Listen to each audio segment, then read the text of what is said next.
இப்போ இரண்டாம் நிலை வடிகட்டின்னு சொல்லக்கூடிய இந்த டிஸ்க் ஃபில்டரில் பராமரிப்பு எப்படி பண்ணணும்?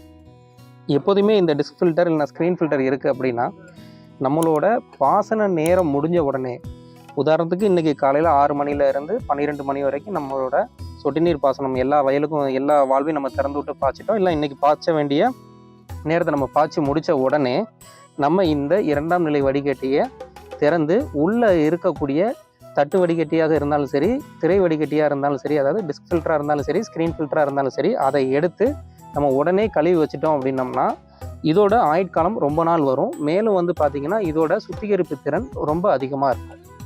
ஏன் இதை சொல்கிறோம் அப்படின்னம்னா, நம்ம நாளைக்கு பண்ணிக்கலாம் அப்படின்னு நம்ம விடுறப்ப என்ன ஆகுது அப்படின்னா, இது ஒரு நாள் முழுக்க இதிலே இந்த தூசிகள்லாம் தங்கி இருக்கிறதுனால வெயில் பட்டு அது நல்லா ஃபுல்லாக காஞ்சி ஒட்டிக்கிடும்.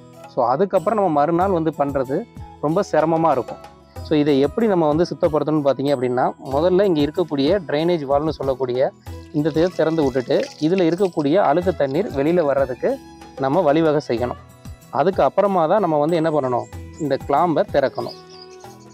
நிறைய பேர் இதை திறக்காமல் நம்ம டைரெக்டாக இதை திறக்கிறதுனால என்னாகும் அப்படின்னா, இது ஒரு நாள் முழுக்க கஷ்டப்பட்டு பிடிச்சி வச்சுருந்த தூசியெல்லாம் ஒரு நிமிஷத்தில் நம்ம என்ன பண்ணிடுவோம், திரும்பவும் நம்மளோட வயலுக்கு போகிற மாதிரி நம்ம இதை திறந்து பண்ணுற தப்புனால தூசிகள் நம்மளோட சொட்டு நீர் பாசனத்தில் ஸ்ட்ரிப்பர் அடைக்கிறதுக்கு வாய்ப்புகள் இருக்கும்.